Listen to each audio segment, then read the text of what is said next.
I'm Sophia Martinez, 28, and I just returned from closing the biggest deal of my career. 6 grueling days negotiating the Frankfurt expansion that my boss had been chasing for 2 years. My body ached from the 9-hour flight, but triumph pulsed through me as I steered my rental car toward my parents' suburban home. I'd promised Mom I'd stop by before heading to my apartment. The familiar click as I pressed the garage remote. The mechanical whir as the door lifted. Then nothing but empty space where my challenger should be. What could make a family betray their own daughter's dreams? What happens when parents choose one child's failing business over another's lifetime of sacrifice?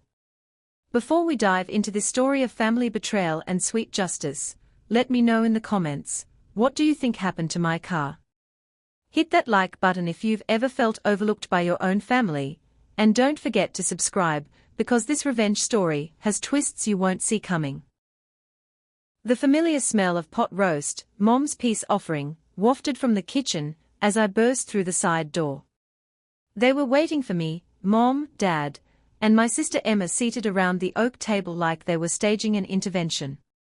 The silence hit me first, then the guilt radiating from each of them. Dad couldn't meet my eyes, staring at his calloused hands spread flat on the table. Sophia, honey, Mom's voice carried that sugary tone she used when breaking bad news. Don't overreact. Where's my car? The words scraped my throat.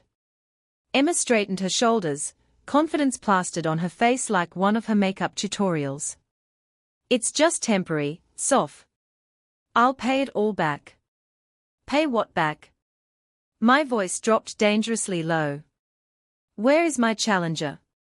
Mom glanced at Dad, who still wouldn't look up. We had to make a tough decision, sweetie.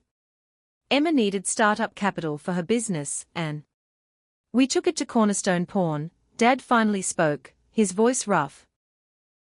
Got $45,000 for it. The room tilted sideways. You did what with my car?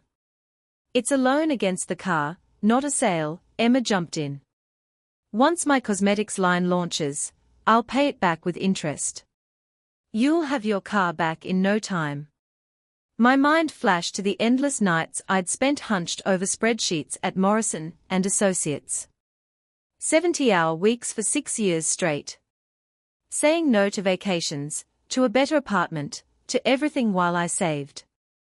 I remembered Grandpa's weathered hands guiding mine over the engine of his friend's Challenger when I was 9. These machines aren't just transportation, Sophia girl, he'd said, eyes crinkling with absolute certainty. They are dreams made solid. Someday you'll have your own beauty. Just be patient. The day I'd finally driven my Challenger home, tears had streamed down my face. Not just for the glossy black paint or the rumble of the engine, but for what it represented, proof that my sacrifices meant something. My cosmetics startup is revolutionary, Emma was saying, flipping her hair over her shoulder. I've developed a formula that. I don't care if you've discovered the fountain of youth in a bottle, my voice cut through her pitch. That car wasn't yours to take. Mom's lips thinned. Now, Sophia, family helps family. You make plenty of money at your job. Emma needs this chance to succeed. So you used my spare key and my title. The betrayal burrowed deeper with each realization. You committed fraud. Dad flinched. We're your parents, Mom countered. We've always supported both our girls equally. A bitter laugh escaped me. Equally? That's what you call this? My phone buzzed in my pocket. I pulled it out automatically, glancing at the notification. My insurance company alerting me to a lien placed against my vehicle. Ice replaced the fire in my veins. This wasn't just about money. This wasn't even just about my dream car. This was about respect. Something my family had never given me. You have 30 days, I said, my voice steadier than I felt. 30 days to get my car back, or I'm pressing charges for fraud and theft. Charges? Mom gasped. Against your own family. Family doesn't steal from each other. I turned toward the door. 30 days. Their shocked expressions followed me as I walked out, slamming the door with enough force to rattle the family photos on the wall. Photos that suddenly seemed like fiction, smiling faces hiding the truth that in this family, my dreams had always been considered disposable. The pawn shop reeked of desperation and cheap air freshener. I straightened my blazer, trying to look like a woman who belonged here rather than one whose world was collapsing. My reflection in a dusty display case showed mascara tracks I'd missed washing away this morning. Miss Martinez, the pawnbroker, Gordon, according to his name tag, slid paperwork across the counter. His voice carried the practiced neutrality of someone who witnessed financial catastrophes daily. Your vehicle was brought in 5 days ago. Loan amount $45,000, plus our standard fees. I scanned the documents, my finance training kicking in automatically. $3,000 in fees. That's practically predatory. Classic car market's volatile, Gordon's face remained impassive. We take risks. And if the loan isn't repaid? After 35 days, we auction the vehicle. He tapped a paragraph of fine print. Full payment required by October 3rd, $48,000 total. My stomach twisted as I flipped to the next page. There it was, my signature. Except it wasn't mine. The forgery was close enough to fool the pawn shop, but missed the slight upward curve I always made on the final Z. This isn't my signature. Gordon's expression shifted slightly. If you're suggesting fraud. I'm not suggesting, I'm stating. I pulled out my driver's license, then a recent work contract. Compare them. He studied the signatures, discomfort growing visible. I'll need to speak with my manager about this. Please do. And while you're at it, pull the security footage from when this transaction happened. My voice sounded calmer than I felt. I was in Frankfurt, Germany. 20 minutes and one manager later, the reality settled like concrete in my chest. My parents had committed actual fraud. Criminal fraud. The kind people go to jail for. We can file a police report right now, the manager offered. The word police made my throat close. I need time to think. Back in my apartment, I sank onto the couch, still wearing my coat. On the coffee table sat a family photo album I hadn't opened in years. I pulled it onto my lap, fingers trembling slightly as I flipped through plastic-covered memories. There was Emma's sweet 16, a garden party with 40 guests, a professional photographer, and a cake taller than she was. I turned the page to find nothing from my 16th birthday, because I'd been working a part-time job at the mall, saving for college application fees. I flipped forward. Emma's high school graduation, where Dad rented a limousine. My college graduation ceremony, empty chairs where my parents should have been. Their flight mysteriously cancelled despite clear weather. They'd made it to Emma's dance recital the very next day. Christmas 2020 stared back at me, Emma standing beside a red Volkswagen, with an enormous bow, while I clutched a department store sweater to my chest, smiling that tight smile that doesn't reach your eyes. The pattern stretched across years, across milestones, across dreams. Not just subtle favoritism, but consistent sacrifices. My sacrifices to elevate Emma. My phone rang, startling me. Uncle Ricardo's name lit up the screen. I just heard, he said, skipping hello. Your mother called, trying to spin it their way. And what way is that? I asked, suddenly exhausted. That you're overreacting. That family helps family. His disgusted snort carried through the phone. This isn't right, and you know it. I did know it. Tears threatened again. I just didn't think they'd go this far. What are you going to do? I don't know yet. After we hung up, Aunt Maria called, Dad's sister, always the peacemaker. They were just trying to help Emma succeed, she pleaded. Miguel feels terrible. Can't you find some compassion? The doorbell saved me from answering. It was Jessica from work, holding a bag from our favorite Thai place. I brought dinner, she said, taking in my red-rimmed eyes. You look like hell. I laughed for the first time in days. Thanks for the honesty. Over spicy noodles, I told her everything. Her outrage felt like a balm, someone finally seeing the situation clearly. You know this is criminal, right? She asked, refilling my wine glass. They stole your car. I know. If anyone else did this. But it wasn't anyone else.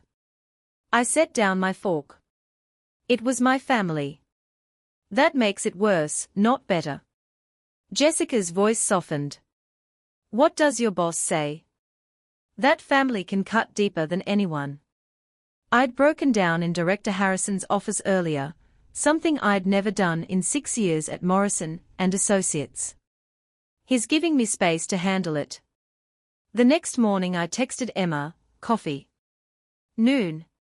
The place near your apartment. Just us.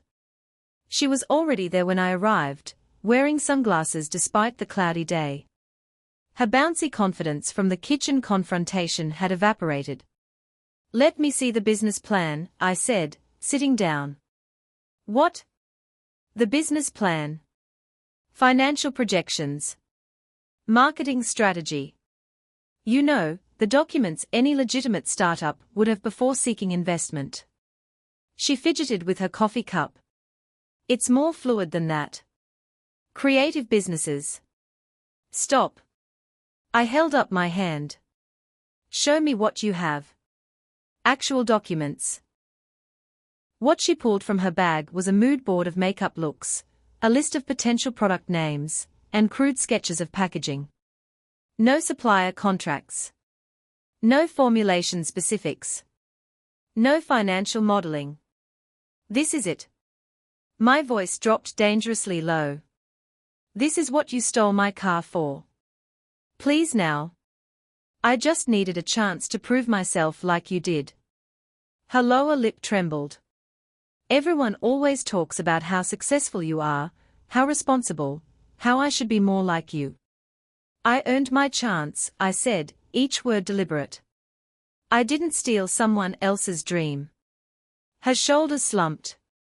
I thought once the business took off, I could pay you back with interest, make everyone proud. And now? The first shipment arrived yesterday. She removed her sunglasses, revealing puffy eyes. Half the containers were cracked. Customers are already complaining online. The formula separates after a few hours. Her voice cracked. Everything's falling apart. My phone buzzed with a text. From Emma. I looked up at her, confused, then back at my phone. I need more money to fix this. Just a little more. Please, Sophia, I'm desperate. She was watching me read it, her expression pleading. I set my phone face down on the table. Not a penny more, I said. You fix this, or we all lose. Her face crumpled. I don't know how. For one dangerous moment, I felt the old pull, the family expectation that I'd clean up the mess, fix the problem, be the responsible one. Then I remembered my empty garage and the forged signature. You better figure it out fast, I said, standing up. The clock is ticking. 10 days after the garage revelation, Emma's business lay in ruins. I tracked her failure while trying to focus on my own career, watching each disastrous update ping my phone like clockwork. Day 3. Suppliers refusing further shipments after bounced payments. Day 5. Refund demands flooding her social media. Day 7. Business account frozen by the bank. Day 10. Emma barricaded in her apartment, ignoring everyone's calls. I stared at my computer screen in my office at Morrison and Associates, the Frankfurt acquisition documents blurring before my eyes. The deal I'd spent 6 months orchestrating now hung by a thread because I couldn't focus. My mind kept circling back to the empty space in the garage where my Challenger should be. My desk phone rang. It was my boss, Director Harrison. "Sophia, I need those final projections by 4. His voice carried that edge of concern that had been growing over the past week. "You look exhausted. Everything okay at home?" I forced a professional smile into my voice. "Everything's fine. You'll have those projections within the hour." The lie tasted bitter. Nothing was fine. My family had betrayed me. My sister's business was imploding, and my career might follow if I couldn't compartmentalize better. When Sunday arrived, I parked my rental at the curb outside my parents' house instead of in the driveway, a small rebellion, but it felt necessary. The familiar smell of pot roast, Mom's peace offering, wafted from the kitchen as I entered. Dad sat at the table, shoulders slumped under an invisible weight. Mom fussed with the china plates, the good ones reserved for Christmas and crises. Emma arrived late, her designer sunglasses hiding puffy eyes, her confident stride replaced by something slower, smaller. "Let's eat while it's hot," Mom said, serving Dad first as she always had. We sat in silence broken only by the scrape of forks against plates. I cut my meat into precise squares, focusing on the pressure of knife against ceramic to keep from screaming. Mom broke first. "Emma's having a difficult time with her business." She patted Emma's hand. "Everyone fails sometimes." I set down my fork. "This isn't about failure. It's about theft." "We thought we were helping," Dad said quietly, the first words he'd spoken since I arrived. His weathered hands trembled slightly as he reached for his water glass. "We wanted Emma to have her chance. At my expense." The words came out sharper than intended, slicing through the pretense. "You didn't just take a car. You took everything it represented." Emma flinched. "Honey, it's just a vehicle," Mom began. "It was 6 years of overtime and missed vacations. It was Grandpa's legacy. It was the one thing I had that proved all my sacrifices meant something." My voice remained steady while something wild and wounded thrashed inside my chest. "And you took it without a second thought." The doorbell rang. Relief flooded Mom's face at the interruption, until Dad returned with Uncle Ricardo behind him. My father's older brother filled the doorway, with his broad shoulders and trademark scowl. "What the hell were you thinking, Miguel?" Ricardo demanded without preamble. His eyes found mine across the room. "Sophia called me." Mom's spine stiffened. "This is a family matter, Ricardo." "Exactly why I'm here." He pulled out the chair beside me. "Someone needs to speak for the member of this family you're throwing under the bus." Dad's face reddened. "Now wait just a minute." "No, you wait." I reached for my briefcase beside the chair. The leather felt cool against my fingertips as I extracted the folder I'd prepared yesterday. "We need to talk about what happens next." I placed 3 printouts on the table: vehicle title, fraud statutes, pawnshop regulations, and sentencing guidelines. The papers landed with the weight of grenades. "This is a felony." I tapped the first document. "I could send you both to jail." "Sophia." Mom's face drained of color. "You wouldn't." "I don't want to." The truth of this surprised me. Despite everything, I didn't want to destroy them. "But you need to understand what you've done." Dad stared at the papers, really seeing them. "Prison time. 2 to 5 years for title fraud." I kept my voice clinical, detached, plus restitution. Mom collapsed into tears, not the manipulative kind she used to end arguments, but ragged, ugly sobs that shook her shoulders. Dad reached for her hand, his own eyes glistening. What have we done to you? To us. For the first time since this nightmare began, I saw genuine remorse in his face. Not just regret for getting caught, but true understanding of the damage inflicted. Emma pulled off her sunglasses, revealing red-rimmed eyes. This is my fault. Her voice cracked. I pushed them to do it. I knew you'd never agree, so I convinced them it was temporary, that you'd understand once my business took off. She looked down at her manicured hands.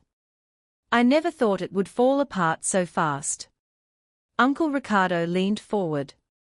So what's the plan? Because that pawn shop won't wait forever.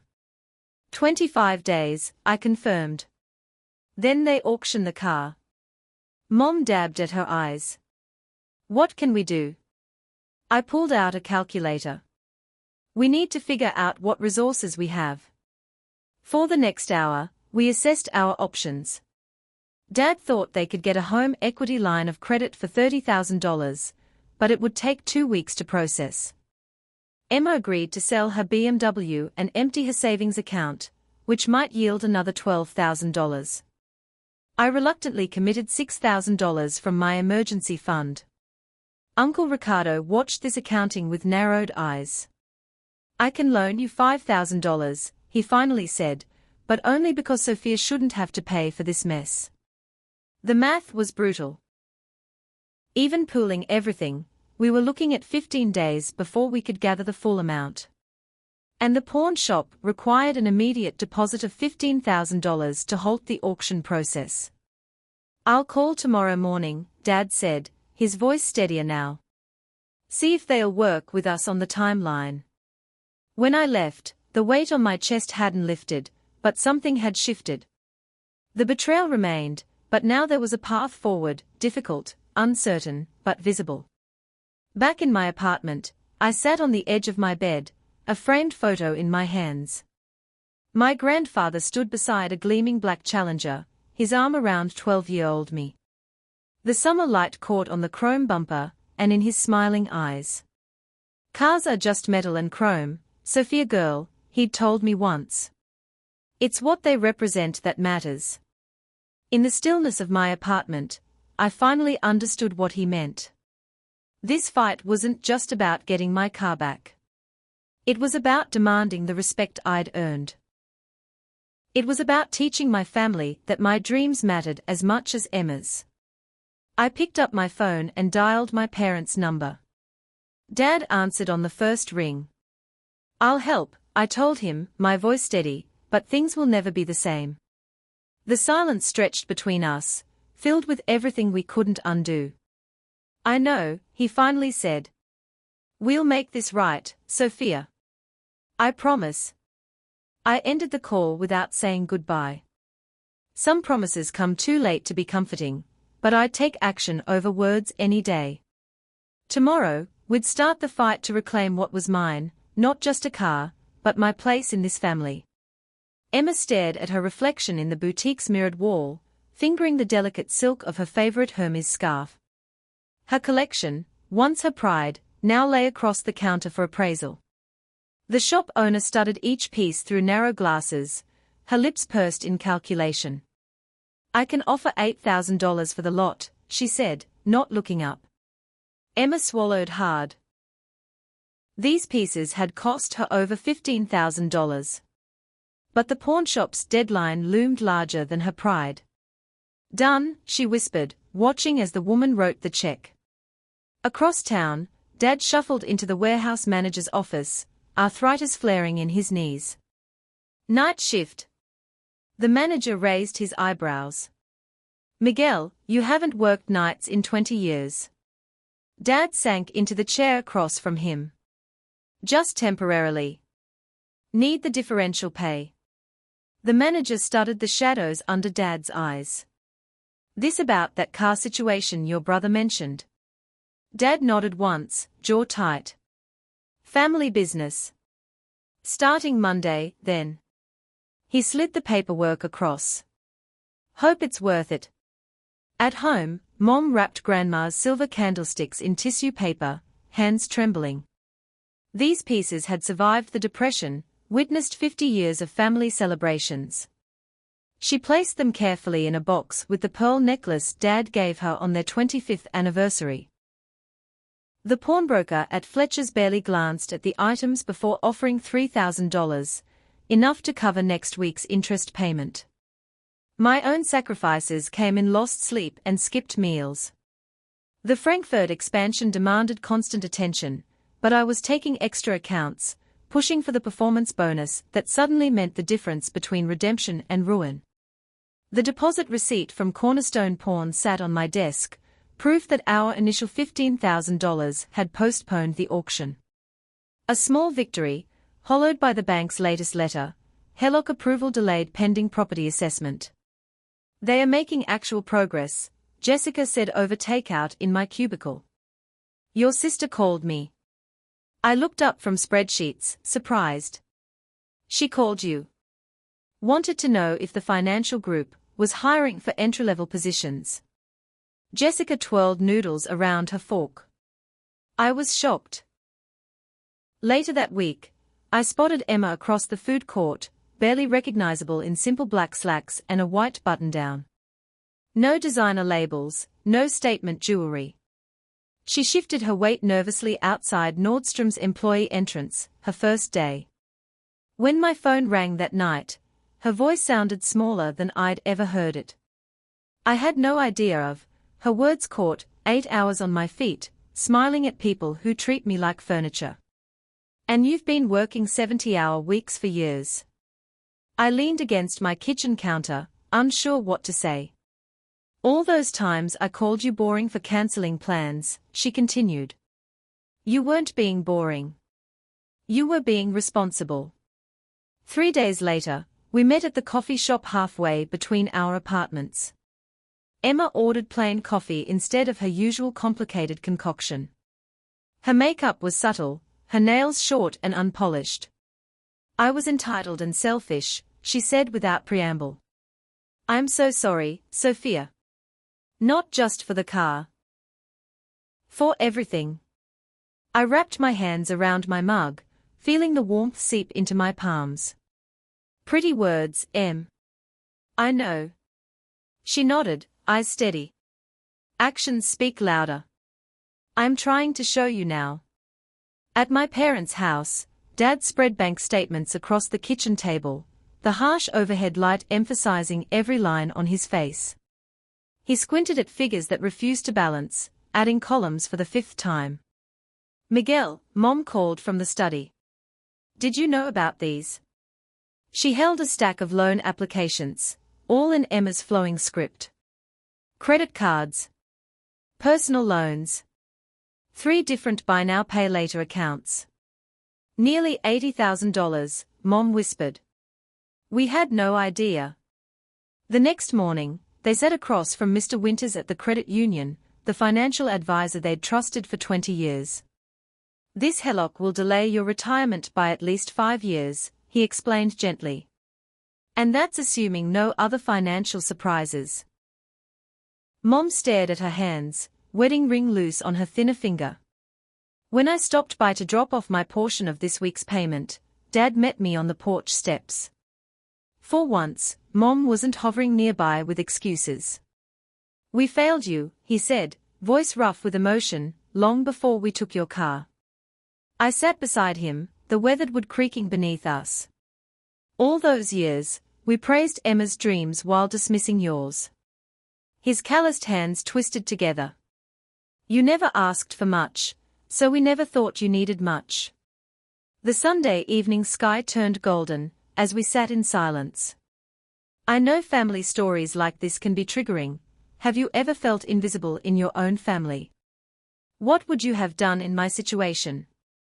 Sometimes we have to fight for the respect we deserve, even from the people who should give it freely. Let me know your thoughts in the comments, and if this resonates with you, hit that like button. There's still more to this story, and trust me, the ending will surprise you. Then the HELOC finally came through, but with a 3-day processing period. Relief turned to panic when Cornerstone Pawn called. Another buyer was interested in the challenger, offering cash. We just need 2 more days, Dad pleaded over the phone. Business is business, the pawnbroker replied. First money here gets the car. The next 36 hours blurred into frantic calculations and desperate phone calls. Emma emptied her savings account. Mom sold her anniversary diamond earrings. I maxed out my emergency credit line. Still $3,000 short. It's not enough, Mom said, voice hollow, as we gathered around the kitchen table. The deadline is tomorrow at noon.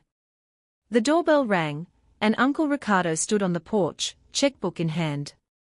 Family helps family, he said, echoing Mom's words from weeks ago, but with entirely different meaning. The next morning, we all crowded into the bank, watching the digital clock tick toward noon as the manager processed the wire transfer. Dad's hand trembled as he signed the authorization. At 11:42, the confirmation appeared on the screen, payment received. For the first time in weeks, we breathed. The early morning sun caught on the chrome trim of my Challenger, as I stood in front of Cornerstone Pawn, gripping the receipt in my sweaty palm. After 30 days of family sacrifices, arguments, and enough tears to fill the Colorado River, we'd scraped together the $48,000, every penny accounted for. My throat tightened as I pushed through the glass door. The same pawnbroker who'd taken my car sat behind the counter, eyebrows lifting in recognition. Miss Martinez, he said, sliding paperwork across the counter. Here for your vehicle. I nodded, unable to trust my voice. My signature felt foreign as I scrawled it across each line, the pen trembling between my fingers. The broker counted the cashier's check twice, before sliding over a folder containing my title and a set of keys. All square, he said, but I barely heard him. My hands shook so badly I nearly dropped the keys. Cold metal against my palm, the familiar weight I'd thought I might never feel again. Standing in the lot, I traced my fingers along the glossy black paint, feeling for imperfections, for evidence of mistreatment. The chrome trim caught sunlight, sending it back in blinding flashes. They detailed it yesterday, the broker mentioned from behind me. Policy before return. I didn't answer. This moment should feel triumphant. Instead, it tasted like ash, victory hollowed out by betrayal. Grandpa's voice echoed in my memory, cars are just metal and chrome. It's what they represent that matters. What did this car represent now? Not just my hard work and sacrifice, but the knowledge that my family had seen my dream as disposable. The engine rumbled to life, with a familiar growl that vibrated through the seat. Tears streamed unchecked down my face as I pulled away from the pawn shop, each mile between us allowing another fragment of emotion to break loose. By the time I reached my apartment, my cheeks were soaked, mascara probably tracking dark rivers down my face. But my car was home. 3 days later, my phone buzzed with a text from Mom, Sunday dinner. 5 p.m., your father's grilling steaks. The invitation landed like a stone in my stomach. I considered declining, but typed back a simple "I'll be there" instead. Some conversations can't happen over text. Sunday arrived with perfect spring weather. The Challenger's engine announced my arrival before I even turned into their driveway. Dad stood by the grill, spatula frozen mid-flip as I parked. Mom appeared in the doorway, worrying a dish towel between her hands.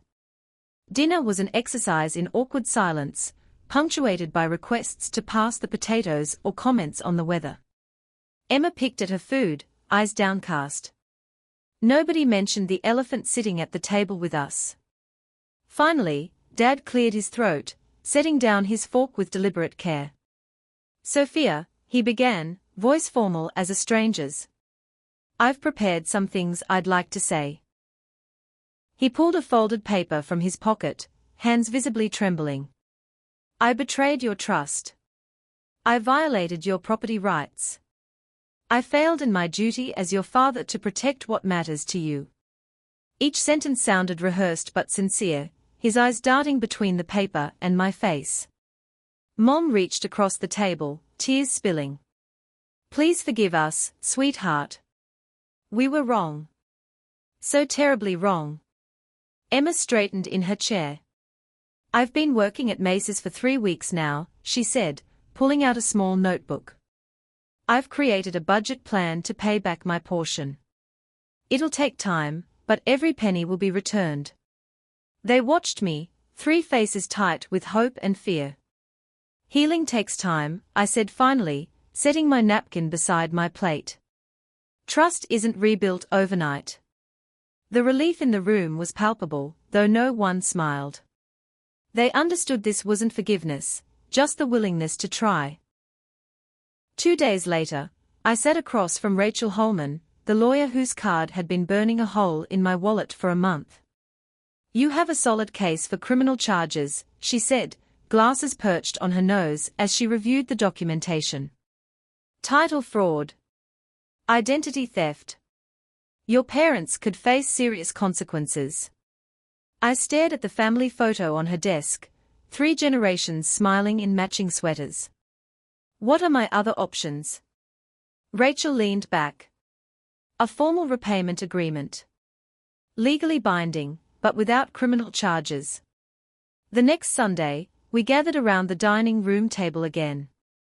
Uncle Ricardo sat beside me, his weathered hands steady as he watched my parents and Emma sign the contracts. Monthly payments for 2 years, I explained, voice steadier than I felt. With interest. Dad's hand shook as he signed, but his eyes met mine without flinching. We'll honor this, Sophia. Every term. The power shift was unmistakable. For the first time in my life, my boundaries weren't just words to be dismissed. They were in black and white, legally binding. I never wanted this kind of authority over you, I admitted later, as Ricardo walked me to my car. Sometimes respect has to be enforced before it can be freely given, he replied, squeezing my shoulder. The extended family reunion the following month became the stage for public reckoning. Aunt Patricia cornered me by the potato salad, wine glass tilting dangerously. Everyone makes mistakes, dear. You've made your point. Time to let it go. Uncle Ricardo materialized beside us, steady as an oak. They need to own what they did, Patricia. No minimizing. The backyard fell silent as Emma stepped forward, shoulders squared despite her trembling voice. I manipulated my parents, she announced to the gathered family. I played on their favoritism, but they chose to betray Sophia. We are all accountable. Aunt Patricia's mouth opened and closed like a fish. Cousin Mike gave me a solemn nod of respect. Something shifted in the family dynamic, truth cutting through decades of enabling patterns. Later that week, I changed the garage door code at my parents' house. The symbolism wasn't lost on any of us, as I installed a security system on the Challenger, the small black box blinking beneath the dashboard. Will you leave a spare key with us? Mom asked as I prepared to leave. Just in case of emergency. I met her eyes, holding her gaze until understanding dawned. No, I said simply. I won't. She nodded, lips pressed together but accepting. The message required no further explanation. Some boundaries need no words, just the clear, unmistakable sound of a line being drawn. 6 months later, the mountain curves ahead unfolded like a beckoning hand. I downshifted, feeling the Challenger respond with a rumble that vibrated through the steering wheel and into my bones. The Colorado Rockies rose around me, painted in morning gold. 1 year since I'd nearly lost her, and driving still felt like coming home. You were right, Grandpa, I whispered, patting the dashboard. The black paint gleamed in the sunlight, every reflection a reminder of what I'd fought for. The windows down, mountain air rushing through my hair, I could finally enjoy this dream without the shadow of betrayal. My shoulders no longer hitched toward my ears in constant tension. The knot that had lived between my shoulder blades for months had finally dissolved. Last week's dinner at my parents' house played in my mind. Dad had led me to the garage before I left, unveiling the small addition he'd built himself, a secure, locked space with its own separate alarm system. "Your car's always safe here now," he'd said, voice gruff with emotion he still struggled to express. "Only you have the code." Mom had learned to ask now, simple things like, "Would you mind if I borrow your jacket?" The questions themselves were small victories, acknowledgements that my belongings weren't community property. Emma sent me $300 each month, not much against what she owed, but the consistency mattered more than the amount. Her apartment was tiny, her wardrobe simple. Last month she'd shown me her new budget spreadsheet, pride replacing the desperate need for approval that once drove her. "I'm learning what you knew all along," she'd admitted. "Earning something feels different than being handed it." A sharp curve approached and I eased off the gas, then accelerated through the turn. The engine sang beneath me. Uncle Ricardo had ridden with me last weekend, his weathered hand patting the dashboard appreciatively. "Your grandfather would be proud," he'd said, "not just of the car, but of the woman you've become." I signaled and pulled into the mountain overlook. Below, the valley stretched into forever, trees spilling toward distant peaks. I killed the engine and sat in the quiet, remembering the day I'd placed fresh flowers at Grandpa's grave, propping a framed photo of me with the Challenger against his headstone. "I understand now," I'd told him. "Some dreams cost more than money." The finance class I volunteered with met tomorrow, 20 young women learning what no one had taught me: how to protect what matters, how to establish boundaries, how to recognize when giving becomes harmful. Last month, a teenager named Melissa had lingered after class, admiring the Challenger. "My dad used to work on old cars," she'd said. "Before the divorce, my mom sold his tools to pay for my sister's dance lessons." I'd let her sit behind the wheel, watching her eyes light up with possibility. "Dreams need protecting," I told her, echoing Grandpa's wisdom, but with new understanding. "And so do you."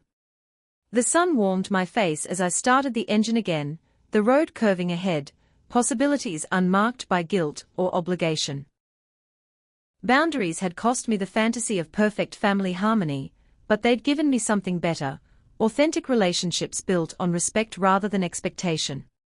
I accelerated back onto the mountain road, windows down, the future unfolding before me like the perfect stretch of open highway. For the first time since I was 9 years old, watching Grandpa's hands on a stranger's car, I was truly enjoying my dream. 2 years after the car disappeared from the garage, I pulled into my parents' driveway for Emma's graduation celebration. Not from high school or college this time, but from the financial certification program she'd completed while working full-time at Macy's. The same program I'd suggested when she'd asked for career advice 6 months ago. Dad had hung a small banner across the porch: "Congratulations, Emma." Mom bustled around the kitchen, but the celebration felt different this time, earned rather than expected. Emma met me at the door, wearing a simple navy dress I recognized from the clearance rack at her store. Her smile was genuine, uncomplicated by the desperate need for approval that once defined her. "I got the promotion," she said, handing me a beer. "Assistant manager. It comes with a small raise and tuition reimbursement for my bachelor's degree." "That's incredible, Em. You've worked hard for this." She nodded, then pulled an envelope from her purse. "This month's payment, plus a little extra." I picked up some overtime shifts. I accepted the envelope, noting her chipped nail polish and the small callus forming on her index finger from handling clothing tags all day. These details that once would have seemed tragic now spoke of resilience. "How much do you have left to pay back?" I asked. Emma consulted her phone calculator. $18,432. She looked up, meeting my eyes. "At this rate, with the promotion, maybe 3 more years instead of 4. 3 years." It seemed both forever and nothing compared to the lifetime of entitlement that had led us here. Mom called us to dinner, and we gathered around the same oak table where this nightmare had begun. But the dynamics had shifted completely. Dad asked Emma about her studies, genuine interest replacing the automatic praise he used to shower on her. Mom mentioned my recent promotion to senior financial analyst without the subtle comparison to Emma's struggles that once peppered every conversation. I have an announcement, I said as Mom served dessert, store-bought cake instead of the elaborate confections that once marked Emma's milestones. They all looked up expectantly. I'm buying a house. In the mountains, near Boulder. I close next month. Dad's face lit up. That's wonderful, Mija. You've always loved those mountain drives. Will you keep the Challenger in the city? Mom asked. I smiled, thinking of the 3-car garage that had sold me on the property. No, she's coming with me. There are some beautiful scenic routes up there. Emma raised her water glass. To new beginnings, she said, and for the first time in years, a toast in our family felt authentic. Later that evening, as I prepared to leave, Dad walked me to the Challenger. The secure garage space he'd built gleamed under the overhead lights, but I'd parked in the driveway tonight, a choice rather than a statement. I know this might sound strange, he said, running his weathered hand along the car's hood, but I'm grateful for what happened. I raised an eyebrow. Grateful? It forced us to see who we really were. Who would become as parents. His voice grew rough. I spent so many years trying to prop Emma up that I forgot to celebrate the daughter who never needed propping. Dad. Let me finish. He looked at me directly. You didn't just get your car back, Sophia. You got your family back. The real version, not the fantasy where everyone pretends problems don't exist. I felt tears threaten for the first time in months, good tears this time. I'm proud of you, he continued. Not just for forgiving us, but for demanding better from us. It took courage to draw those lines. As I drove home through the quiet suburban streets, I reflected on the strange alchemy of justice. The family that had betrayed me was gone, replaced by people who'd learned accountability through consequence. Emma was no longer the golden child coasting on potential, she was a young woman building her own worth. My parents were no longer enablers hiding behind good intentions, they were grandparents actively working to repair the damage they'd caused. The mountain house purchase represented more than a change of scenery. It was a declaration that my life belonged to me, funded by salary increases, earned through competence rather than family obligations. For the first time, I was making decisions based purely on what brought me joy. My phone buzzed with a text from Emma, "Thank you for not giving up on us." I pulled over to respond, "Thank you for becoming someone worth not giving up on." The Challenger rumbled beneath me as I continued toward my apartment, but my mind was already in the mountains, windows down, taking curves that led nowhere but forward. Some stories of family betrayal end with permanent estrangement, bridges burned beyond repair. Others end with rugs swept clean and problems ignored. But the best endings, I'd learned, come when justice creates space for genuine change. My car was never just about the car. It was about respect, boundaries, and the radical idea that my dreams mattered as much as anyone else's. Getting it back hadn't just restored my property, it had restored my place in my own life. 3 years from now, when Emma makes her final payment, we'll probably celebrate. Not because the debt is cleared, but because we'll have become the family we always could have been if we'd started with honesty instead of ending with it. Until then, I had mountains to explore and a future to build, 1 mile at a time. Family karma is real, but it's not magic, it's the natural consequence of choices and courage. In my story, justice wasn't served by fate or luck, but by refusing to accept betrayal as normal and demanding accountability even when it was painful. Have you ever had to choose between family harmony and personal respect? What would you have done if your own family stole something precious from you?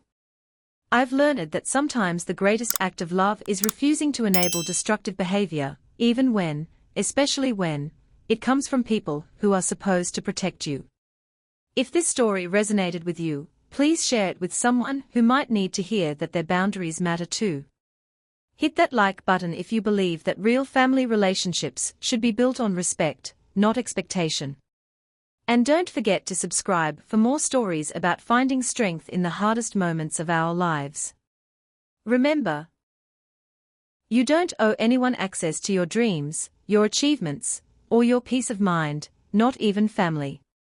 Sometimes the most loving thing you can do is teach people how they should treat you, consequences and all.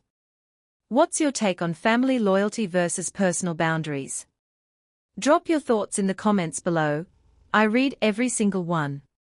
Until next time, keep protecting what matters to you. You're worth fighting for.